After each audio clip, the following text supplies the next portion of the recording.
Okay, this is podcast 2 about thermal, and I kind of want to pick up on a theme. I was listening to the end since it's been a few days, 5 days since I did the first podcast. Wanted to make sure I wasn't repeating myself.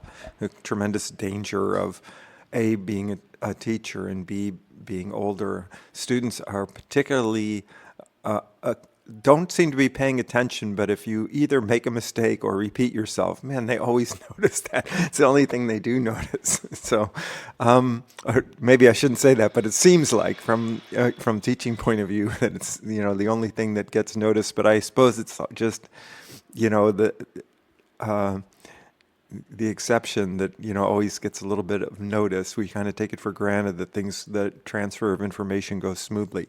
The last time I was talking about this event that happened in the late 1990s when my company Aeroastro flew the first lithium-ion rechargeable batteries in space, and it was a time when there were still problems with lithium-ion, and the technology was fairly new. We'd been flying NiCad batteries, and which were the original rechargeable batteries in the first cell phones, and they had various problems. Big satellites were flying nickel hydrogen batteries because they have a huge number of charge-discharge cycles.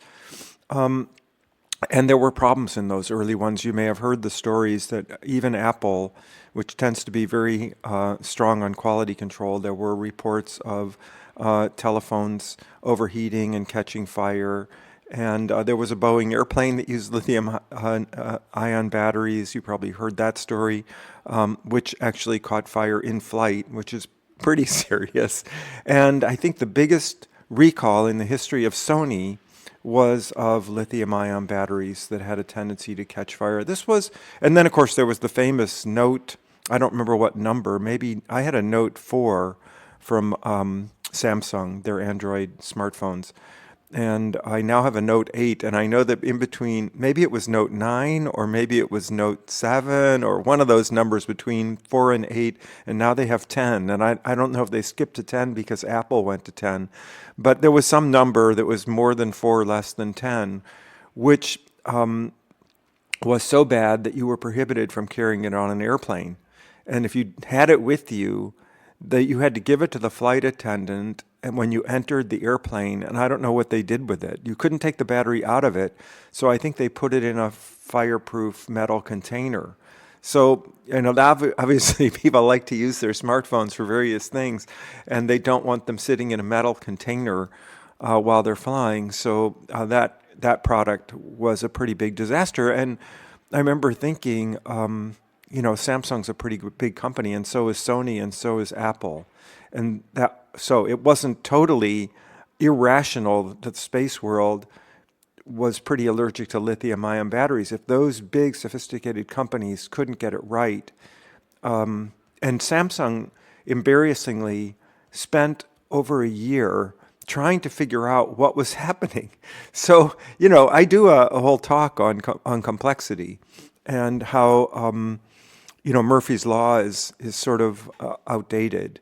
I hate to say, I always say sort of, probably because I come from the Midwest. It is outdated. The idea of Murphy's Law is an idea of a bygone era. Murphy himself, was of a bygone era, and he was actually quoting people from the 19th century. So the enemy now is really complexity, that we really don't. You never get down to the the fundamentals. As my master's thesis advisor said to me, you can prove all of automatic control from first principles. It's just arithmetic, just mathematics.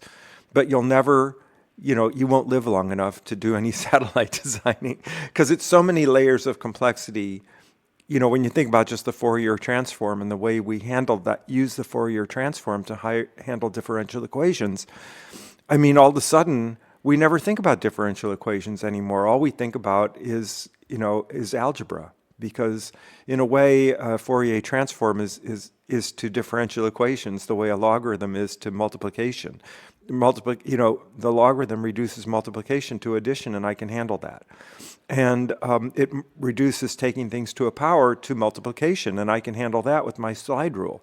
So therefore, I can take things to fractional powers with the slide rule, or on, paper and pencil, or in my head, which would be pretty hard without it. But then you ask me, Rick, how did you actually do that? Starting with,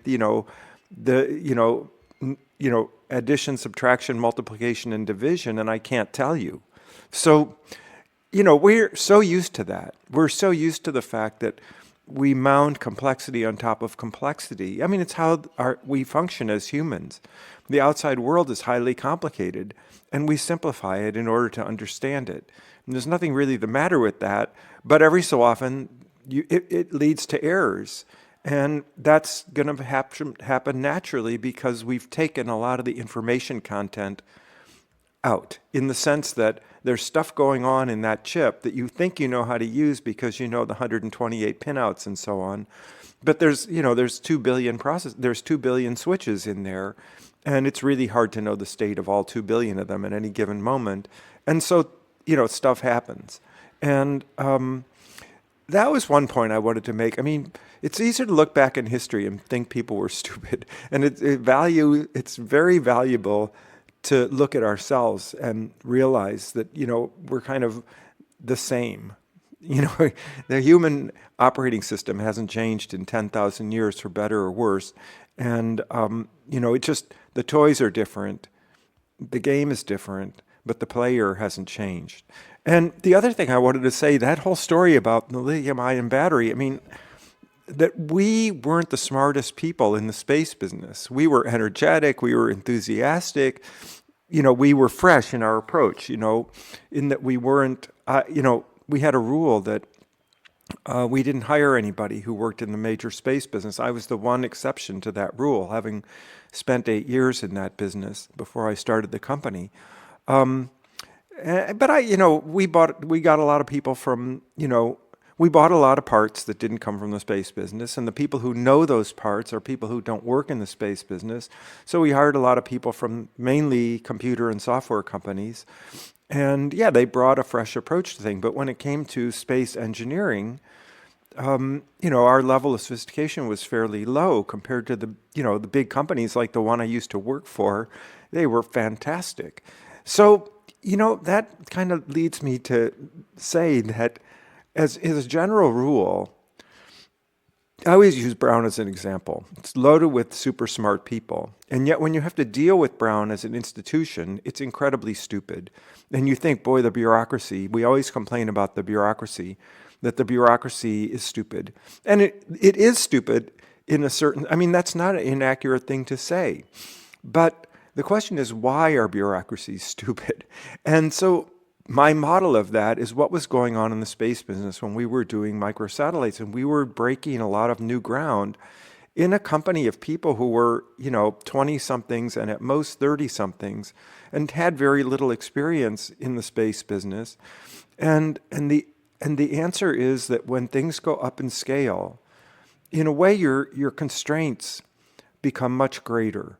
Brown cannot, if Brown were a school of 10 people, of 100 people even, instead of 10,000 people, it could be much more agile. It could handle students who want to do all different kinds of courses this semester, that semester. You think of what you go through if you want to exert your individuality at Brown. Even though Brown is, claims that it's very strong in letting people design their own majors, but try to make a group independent study. Try to start a new course. Try to even change the room that your course is going to meet in next semester. It's incredibly difficult. And you think, how complicated is it? It took me 2 years to get my freshman and first year seminars started. 2 years to go through the approval process to get those courses. And that's, in a way, has rigidized the course system at Brown. It's very hard to respond at Brown to a new idea. By the time you turn it into a new course, okay, if I were, dean of a tiny little college of 100 people and I thought of a new course, or one of the other faculty thought of a new course, we'd go like, go for it, guy. And, in a week, you've got a course approval. A big institution, there are so many different interests involved, like signing these contracts with, with the CNR, because Brown, has a lot more at stake. They're a gigantic institution. If they mess up, if they sign a contract that says you're going to deliver this for this much money, and that much money is $50,000, and it turns out to cost $50 million, Brown has $50 million. And the lawyers for the other, side can say, look, you promised us this. We gave you the $50,000. We'd like our gadget, right? I mean, that's an issue you get into in a big company. And that's why you can't sign a contract in a big company to deliver a satellite for $200,000 because their liability is gigantic. So there's a million constraints that go on in a big organization. Plus, if you're in the business of building, very highly reliable spacecraft, then you set up certain systems to avoid errors, and you pretty much want to go with those systems. So then you want to build a small satellite. Let's say, okay, we're not going to talk to these people. We're not going to talk to the quality people. We're going to buy parts out of Amazon. And it's like, wait a minute, guy, we set up these systems to keep ourselves out of trouble. And how do we justify the fact that you're not following the procedures? Not that they're saying you don't have to follow the procedures, but they're going to say, we need to know why it's justifiable to not follow those procedures. And that alone is going to be a gigantic exercise. And so you want to fly a small satellite on a NASA rocket. NASA is set up to qualify gigantic satellites to fly on their rocket. They want to know. So I walked into a room once at a NASA headquarters. I think we were down in Huntsville at NASA Marshall just by accident. This was the safety review of a small satellite for which we'd been paid in the hundreds of thousands of dollars, and which means a few people a year can work on a satellite like that. It's not a major effort. And I walked into the room by myself. I mean, we were only a few people working on the project, and by me walking into the room, 33% of the staff or 25% of the staff had all, on a big program, 25% of the staff is 4,000 people. In this case, 25% of the staff was 1 people. NASA, on their side, normally, has a pretty big group of people who do the safety review before they put something on, particularly on a human crewed launch vehicle, which this was. It was going up on the space shuttle. And there were 120 NASA people in the room. And right off the bat, it was not a good situation. Let's put it that way. Because they felt insulted. Here we had this spacecraft program, and the company had sent down to Marshall 1 person. And how could I possibly span the specializations of 120 people who dedicated their life to safety? It was insult. So the entire system is just not set up to do these kinds of things and to take risks. And this, that's why, I'm glad I was at least a person in my company who had worked 8 years in the big, and loved it. I loved working in the big space business. I had a desire to do something different. But I understood from those 8 years why the bureaucracy exists. I mean, I'd been to Brown, I'd been to Stanford, those are big bureaucracies. But I hadn't seen it in industry, in a profit-making company, which you think these guys are going to be efficient. They're going for the dollars. They're minimizing cost. It's just you're not going to get there. Microsoft at one time might have been a very agile company. Google might have been a very agile company. Facebook might have been a very agile company. Now they're big bureaucracies. And how do they innovate? Mostly by buying little companies that innovate. There's nothing I'm always saying I'm kind of a Pollyannish, child of Ohio and, Beaver Cleaver and all that sort of thing. But I tend to see the positive in these things. I don't think that any one organization can be everything. We all play different roles. And depending what you want to do in life, you're going to pick the kind of organizational home that fits what you want to do. And I wanted to do something highly innovative that nobody else could see their way through to doing. And so we did it in a very small, I think that's appropriate. We weren't competing with Boeing. I used to go to those places all the time and give talks about small satellites, showed them pictures, and I was very collegial. That was my old world. I was always traveling out to LA and, talking to companies about what we were doing. And I mostly thought I was a little bit out of my mind, that we were, solving the problems in the 1960s. But I don't think it has to be a culture war. You're just doing a different thing, and you're doing it in an appropriate setting. And I didn't cultivate we versus they, or that we were guerrilla warriors. We were smart people who set up the organization that reflected the task we wanted to do. So, that was kind of the conclusion of my talk about the lithium-ion battery. I don't want to come off like we were some sort of geniuses. We were not I was no more of a genius in 1992 than I am in 2021 or two. You just are who you are, but you take on the various things that you want to take on, and sometimes you surprise yourself that you can actually do something, make a contribution to the world. It's fantastic. So anyway, I want to re-get started, having done my little 15-minute soliloquy on slide 7, and I actually have another soliloquy for you looking at this picture, 2 of them. One is, that's the whole team that built that satellite, 8 people. And, this is what I really loved about little satellites, coming from, projects that went up as high as 20,000 people to build a satellite, to work with a small group of people. And the thing is, people tend to think, oh, it's a small satellite, it's a little toy. I think as you're all learning, it's not a toy. It's like, it's less work to build a CubeSat than to build, a geosynchronous ComSat. But it's also many less people. And if any one of those 8 people gets it wrong, there's no safety net. There's not a crew of 100 other thermal people that are going to find the error that you made in the thermal design. The pressure is pretty intense to get it right. And the pressure is pretty intense to show up for work every day, because if you're not at work, the thermal design is not moving forward, and so it's an intense experience. And sure, it only lasts 2 years, but look at the average person who works on a lunar rover, or, like what we're going to see in the talk tonight. They may only work on it a couple of years. I worked on a lot of programs that I only worked on for 6 weeks because they had need of me. I still got to say, hey, I worked on, this or that. But when you work on a small satellite, you're pretty much married to it for a couple of years. And, it's an intense experience.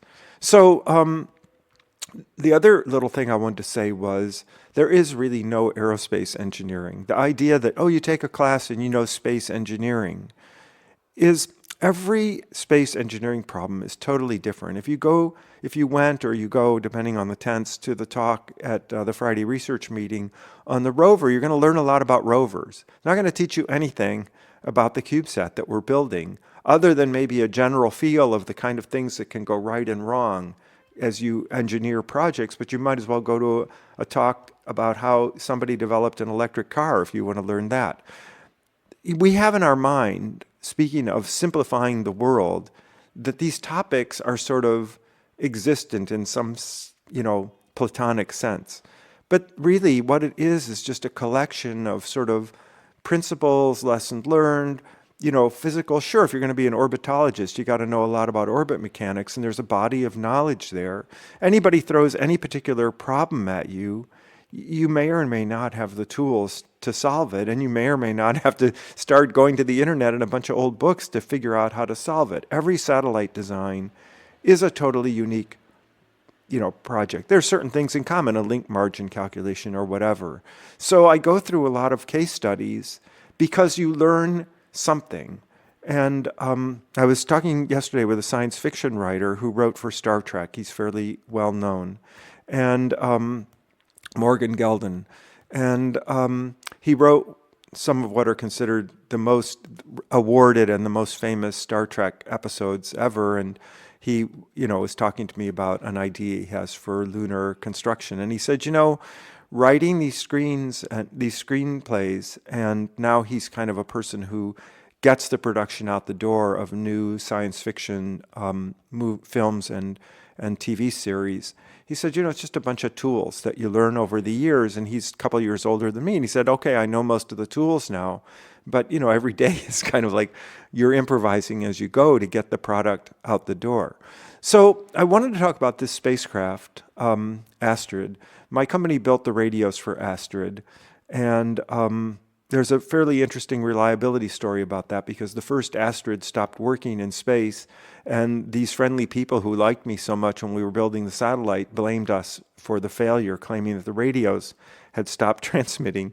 And I got involved in a fairly Sherlock Holmesian adventure to figure out what really had broken on the satellite. As it turned out, it was the power system, which is generally, if you have to figure out, pre-COVID, why did people die? They mostly die of, heart disease. So, why do satellites die? They mostly die of the power system. That's why I was so anti-solar panels for our little satellite. If you get rid of solar panels and you just have DC coming out of a battery going into your processor, you're probably not going to have the power system fail. It's it's pretty, you turn on the flashlight and, it goes on. But, when you start complicating things, it's more likely to fail. Anything more complicated is going to fail. So, I hate to say it like that. It sounds very, nihilistic, but, things fail. And so the more things you have, the more often they fail. It's pretty much, it doesn't take a rocket scientist to Steve Wozniak, who was the co-founder of Apple, was it Steve? I can't remember his first name, with Steve Jobs, said anything that has a computer in it, he was the genius who built, Steve Jobs was not really an engineer and didn't really have his hands, his arms around the processor. And it was Wozniak who was really the tinkerer, who had, built the boards from scratch and, written the software. And Wozniak, was kind of a nerd, and he wasn't, they were a great pair, because Jobs was a very gregarious person, a great communicator. Obviously, when you see his films on YouTube introducing products, and he just had a contact with the audience that was fantastic, and a vision for where computing could go. And he wasn't afraid to advance ideas that people thought were, kind of ridiculous. And some of them were ridiculous and failed, and that didn't daunt him in the least. He was a super creative, person. And Wozniak, on the other hand, was also a super creative person in another sense. And Wozniak was the guy, who had his hands on the soldering iron. And Wozniak his most famous quote is, anything with the computer in it will break. When you work, it's like I used to work on cars when I was a kid, and I loved working on cars. And I never drove a car that I didn't have tools with me, because I knew that every car sooner or later was going to break. And if you work on any technology, you realize how fragile it is. My main radio guy in Aeroastro, Greg, he was the same way. He was like, it's working today. Let's put the cover on it. If it's still working when I put the cover on it, because with radios, just adding a metal plate can sometimes change things around. He said, then that's the best I can do. I can't give you any guarantees for the future. Use the radio, shake and bake the radio. I think that it's going to work. I'm not handing you any guarantees. And I think that's the way Wozniak was about a computer. I think I have software that's reliable. I think I have hardware that's reliable. But we never know when noise or some other command is going to collide with another one on an interrupt line, and the whole thing is going to go bad on you. The random bit flits from hell. And my phone is like that. Every so often I turn it on in the morning. It's not the same phone that it was when I turned it off, the night before. So, it just, it's just the way it is. And therefore, the less stuff you have, the less it breaks. So I don't want to be, too harsh about that and say the only thing I want to fly is a 9-volt battery and a radio that goes beep, beep. But the bigger it gets and the more complicated it gets, the more bureaucracy you're going to need in order to really make sure that it works. And that leads you to the Brown University problem, an organization filled with brilliant people that acts rather sluggishly, as if it, is, very stupid. So the story of Astrid, so I at least say something about thermal before I have to go to the next podcast, is is just the design. I mean, what were they trying to do with Astrid? They wanted to point the satellite at the sun, and they wanted to have sensors that were pointing at the sun. That was the mission of the satellite, was to point at the sun. Those are my favorite satellites. Make the power problem super simple. Deploy a bunch of solar panels on one plane and point them at the sun.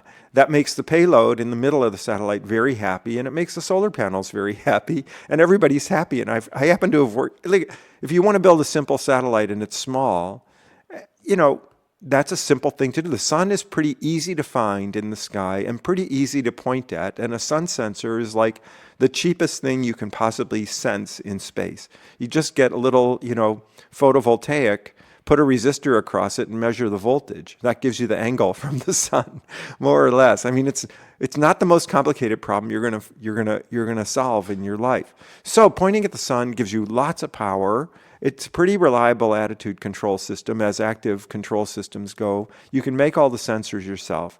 And a customer likes it because a lot of customers either want to point at the sun or they have an instrument that they want to have never point at the sun because it'll ruin it, which is the same problem. So those are nice problems to have. And that's what Astrid did. It was very much like our Alexa satellite and our HETI satellite, though they were all a little bit different in how their attitude control systems were constructed. So the problem that they have with Astrid was really interesting because it's the same problem that I ran into on the lunar rover, which is a problem that turns up all the time. Solar panels are about 90% absorptive of the sunlight that reaches them on purpose. I mean, they're there to absorb sunlight. They're not there to be white and reflect 90% of the sunlight off of them. Okay, so 90% of the sun is absorbed in the solar panel, and then what's the solar panel efficiency in turning that 90% into electricity? 24%. So that means 24% of 90%, which is about, let's call it 20% of, of the energy that comes into the solar panel is converted into electricity, meaning that 80% of the 90%, 72% of the total solar flux is dissipated as heat in the solar panel, which is kind of like your car. Out of all the energy that comes, the enthalpy release from burning gasoline, 20-30% of it might go into turning the crankshaft. And the other 70% of it is just heating up the motor, and therefore you've got this whole water system circulating around the motor and a radiator and all this stuff. And as a byproduct, you get to heat the car. Satellite is no different. A solar panel is a thermodynamic engine that takes some of the energy and converts it into useful work, and the rest of it is heat. And so there's a lot of heat. 70% of the solar flux is absorbed by the solar panel. So, 70% of 1,400, about 1,000 watts per square meter, it's pretty lot. It's like a burner on your stove or like a pretty decent hairdryer, let's say, or toaster. It's a lot of heat. Okay, there's another analogy to the solar panels to your car, which is a lot of times the engine is running, but you're not going anywhere. You're idling, right? The engine is still, it's still got to consume enough gasoline to turn itself over to do that work of continuing, the internal combustion cycle. And the 70% of that energy is not turning the engine over. It's making heat, and your car is not even moving. And so, cars that are idling on hot days tend to struggle to keep themselves, cool. And you hear the electric fan going on and off and all that kind of stuff. Well, the satellite is very similar. If the batteries are fully charged and you're still in the sun, what are you going to do with the solar panels? You have no place to put the energy, so you don't use them. So in a sense, they're idling. That means that 90% of the solar flux is being dissipated in the solar panels because you didn't subtract the rest of it and send it into the satellite. As a thermodynamicist, these things are very frustrating, but even if you are taking that 20-25% out of the solar panels so that those poor guys are not overheating as much as they otherwise would, you're sending it into the satellite, and what are you doing with it? you're running processors and, you're flipping switches and you're turning on cameras. It's all dissipation. The only energy that actually leaves the satellite on purpose is the radio, 1 watt. You start off with 1,400, let's say that's a meter square of solar panels, 1,400 watts, 1,300 whatever, 1,400 watts of energy coming into the solar panels, 20% of which is actually usable, a couple hundred watts of electricity coming out of those solar panels, depending, you always owe 27%, 30. What temperature are the solar panels really at? And therefore, what's their real efficiency? And their real efficiency is going to be in the 20s, as we went through in the first slide.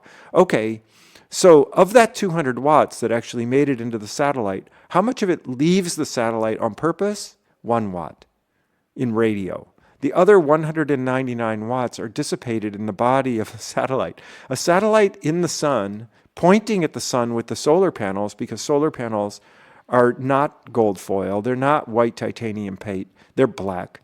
It's absorbing a ton of sunlight, and 200 watts of that is going to be dissipated in the satellite, or those extra 200 watts are going to be dissipated on the solar panels. The problem that I'm getting at is that the back of the solar panels are really hot, and we've talked about this. So the back of the solar panel is really hot, and it radiates back to the satellite.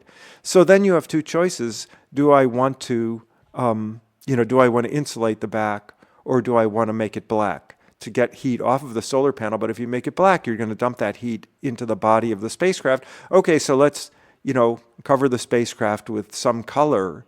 It's very hard to paint spacecraft.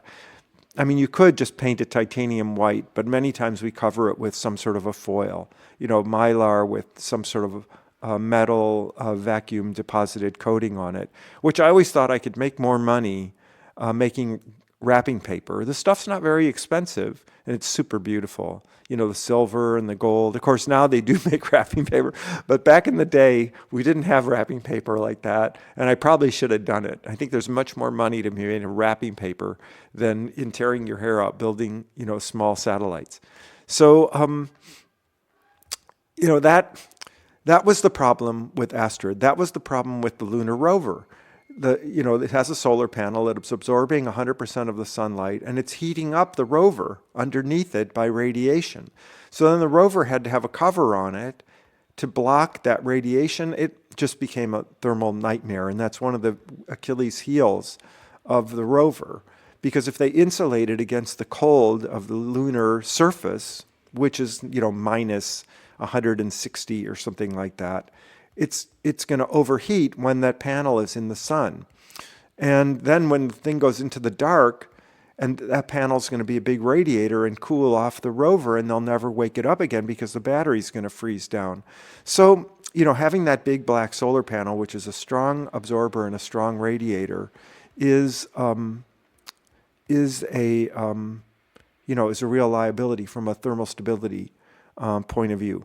So, I wrote at the bottom of this slide, death by DC to DC converter, not the radio. And actually, it was an interesting story of, how you can tell what failed in a satellite, because one day it just stopped transmitting, and that's why they said it was the transmitter. And Ray Zenek, the guy who's helping us, and I were the two who went back and looked at the telemetry. What we found, looking at weeks of telemetry, was that there were spikes in the power system. Every so often you would see a spike in the voltage. And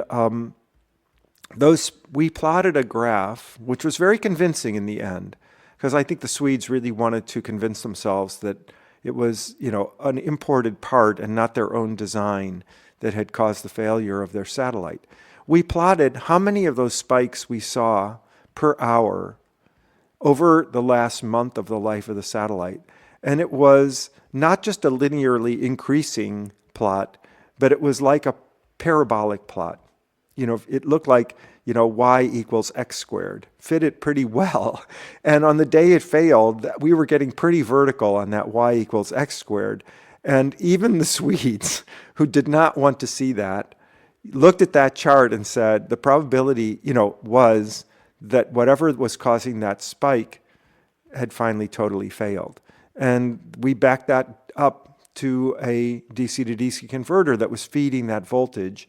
And I think they were able to see those same spikes with the same component. Ever since then, I've been very allergic to DC to DC converters. And, it's just, once bitten, twice shy kind of thing. So that was the story of that satellite. They built an Astrid 2, and it flew, and it was fine. The radios were fine, and everything was fine. So, we got to, kind of a nice outcome in the end. But, 2 launches, 2 doses of, double the price of virtually everything. So next slide is, maybe you feel like I'm just giving you a long nursery school story about power, but actually the calculation part of power, you guys probably already know how to do it pretty well. Someone hands you a finite element model and you just plug it all in and crank. But, what are you really doing here is the thing that matters to me as a system designer. The 2 parts of this slide 8, power, the cost impacts. It was my boss, my last boss before I started my company, who said to me, tell me what the power budget is. I'll tell you how much the satellite costs. He had actually correlated it, and he had a bunch of satellites and how much they cost and how much power they consumed. Why is that, right? Well, it's partly because power is the heaviest subsystem on the satellite because of the batteries, and the solar panels are both heavy. And as the mass goes up, the launch cost goes up. As the launch cost goes up, the customer is going to say, look, I don't want to spend $10 million to launch a $1 million satellite. Because if I make a $2 million satellite, I've only increased my mission costs by less than 10%, and I have twice as much satellite. So I've doubled my capability for 10% of the cost. That's a kind of an equal economic argument, which leads you to make the satellite cost as much as the launch vehicle costs. And anyway, power echoes quite a bit. And as a matter of fact, that was an argument against small satellites. What's the sense of building a satellite for $1 million if the cheapest rocket out there at the time, we're talking dollars of many years ago, was around $12 million. It was a rocket called the Scout, which was replaced by the Pegasus from Orbital. And there's a whole long story there. I worked on that transition, and I was against it, Mr. Conservative. But, a bunch of us on the panel working for DARPA were convinced that the numbers that Orbital was giving for the cost of that rocket were unrealistic. And in fact, the Orbital rocket ended up costing more than the Scout, which it replaced. But anyway, it doesn't matter. The cost impacts of power are, of course, you need solar panels. More power, more solar panels. When you need more solar panels, you're going to tend to want to deploy them. That's expensive, and it weighs a lot.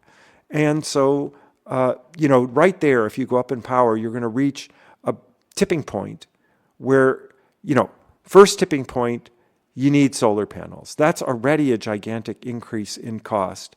Second tipping point, body-mounted solar panels are not going to be sufficient. Third tipping point, and they need to be doubly or triply articulated. Fourth tipping point, and I need to point them at the sun, which means they need to be at least singly, if not doubly articulated, with motors, with sensors, with a computer system to do that. It's not that easy to point your solar panels at the sun while the satellite is pointing at the Earth or pointing at stars, pointing at something else. So you're basically running 2 attitude control systems. And in a way, they work against each other because every time the solar panels articulate, they generate disturbance torques, and the telescope is, don't do that. So you've got to have a way of, making sure that the telescope is in charge. And that, the solar panel motions, well, solar panels that are deployed are also flexible. They add a lot of disturbance, or let's say noise, to your attitude control system. So from that little story, what you learn is the power system impacts every other system on the satellite. Because when you increase power, you increase the thermal problem. They go, together. And the more solar panels you have, because they're black, the harder you're going to be driving the thermal cycling between dark and light. Well, not as much as you get them deployed way away, but when they're right on the body, like the Swedish Astrid, definitely as they get hot, they're going to heat up the satellite. And then when they go into the dark, they cool off very rapidly. And that tends to drive thermal cycling of the satellite. Of course, the more power you need, the more you're going to spend on the highest efficiency solar panels that you can possibly get. And, so you can see in yellow all these various things that echo through as you ratchet up the power. The question is, how can you ratchet down the power? The method of small satellite design, which should be the method of all satellite design, is hammer on the requirements. Every requirement is subject to your saying, why? Why does it have to be that way? Why do we need that much power? I have a very famous, story from the trenches, which I may have already told you, of a payload that was being supplied by the Naval Research Lab, and they wanted hundreds of watts.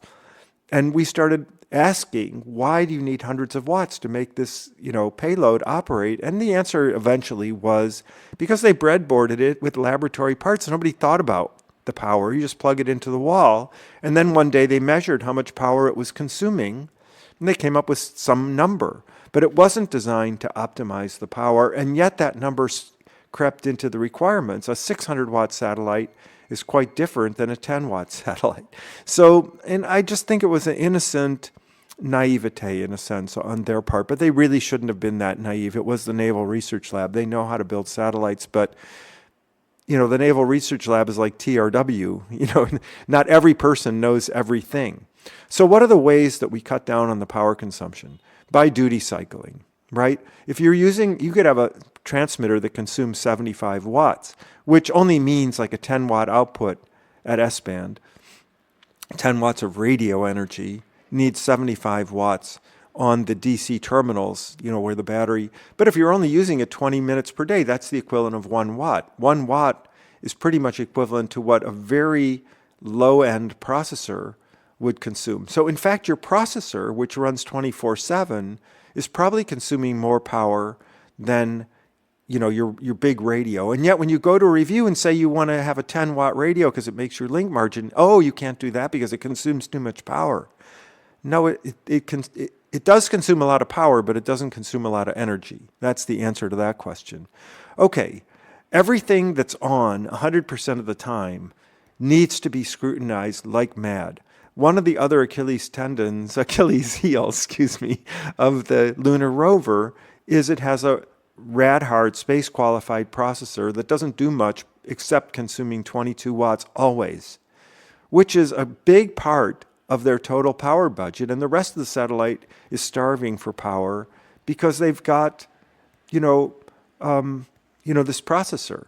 And, what you'll find is when electrical engineers build circuits, they have dropping resistors and all kinds of things that that always drove me crazy in circuit diagrams. You mean you're just putting a resistor in to drop a voltage, which means you're just running a heater. And I just couldn't believe that electrical engineering was that stupid, but it's easy. And if you don't care, you don't care. But when you have a power limited system, then you do care. And so a lot of the things that electrical engineers design in without a second thought need to have a second thought. You hate to complicate it, but you've got to do the trade-off. Is a dropping resistor a good idea, or should I have a DC to DC converter to drop the DC voltage? Well, you hate DC to DC converters because a resistor is passive and a DC to DC converter is active. But if it's running 24/7, it might be worth it. And a low-power DC to DC converter, the world is filled with them, and they're not failing left and right. So, it's probably worth it. Whereas it wouldn't be worth it if you're making a consumer product that you're aiming for cheap, And so, in a way, when you spend more money on an iPhone or you spend more money on a Samsung, and people say to you, well, I can run the same, operating system on this, brand X phone. It isn't just, they're not generic. It's not like buying a gallon of gasoline or a quart of milk. They're built differently inside. And one of the things that differentiates a high quality consumer product are details like that, or is a detail like that, or whatever you do when when you have to match the singular and the plural.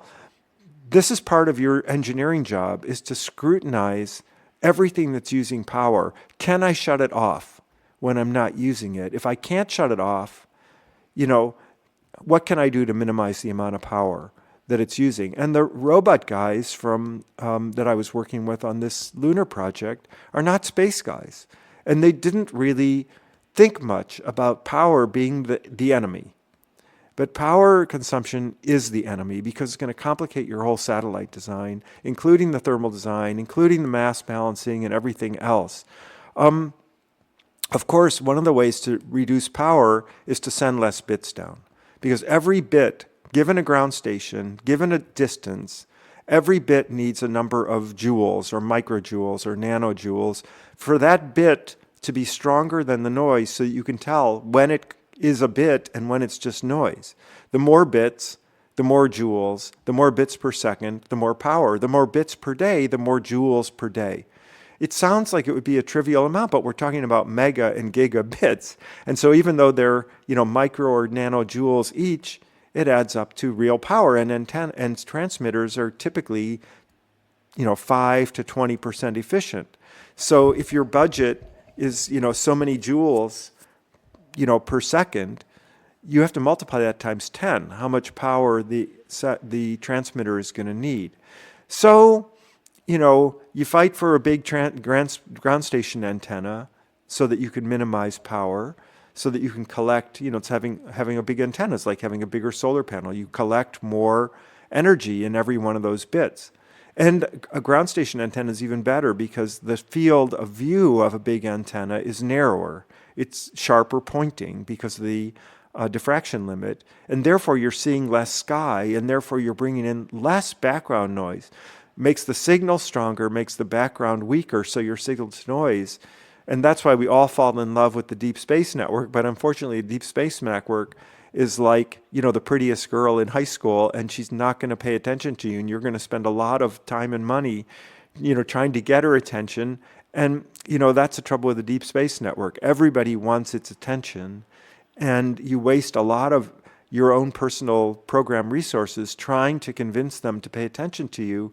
And the worst thing that can happen to you is they will pay attention to you for 10 minutes a day. And then you've got the same, you've got the various operational problems that go with that. The lunar rover only can talk to the ground 2 hours a day. And one of the questions is, what are you going to do the other 22 hours if something goes wrong? It's got to be highly autonomous. So you complicate the rover in other ways in order to, if you go too far, an extreme in any of these trade-offs is too much. Of course, there's coding, which is compression, and we'll talk about that in radios. Staying at lower frequencies, the transmitters are more efficient, and having a spacecraft antenna with higher gain, of course, is better, but then how do you point it? And the answer to that question is with a switch. Have 4 antennas, each one of them covering, pi steradian, so that you have 4 pi steradian, and you turn on the one that is receiving the ground the strongest and therefore is most closely aligned with the ground. That makes big satellite people very nervous, but it's kind of what we used to say, trading off hardware for software. Instead of having an articulatable antenna, all we have to have is a 4-way switch, which means no moving parts. Is probably, a solid-state switch. And isn't that going to be more reliable than an articulating platform? We also changed the data rate, to save power when you don't need as much data rate, so that you have fewer bits going out and so on. And of course, you're turning the transmitters and receivers on and off only when you need them, whereas the processors do not like to be treated that way. And of course, careful part selection, changing the clock speed if possible, so that when the processor is not busy, it's not going through a lot of, clock pulses. And doing the DC to DC conversion locally, so that your DC to DC converters are completely off when that particular, a lot of satellite designs make a 12-volt bus, an 18-volt bus, a 28-volt bus, and they have DC to DC converters running those buses to keep each one of those voltage levels running. But then even if there's no demand, that DC, or very little demand, that DC to DC converter is running. We tended to build a DC to DC converter into every component, the transmitter, the receiver, the sun sensor, the this, the that, and feed the battery voltage directly to each one of those. When it's off, it's off. When it's on, it draws. And that makes a big difference compared to running DC to DC conversion all the time.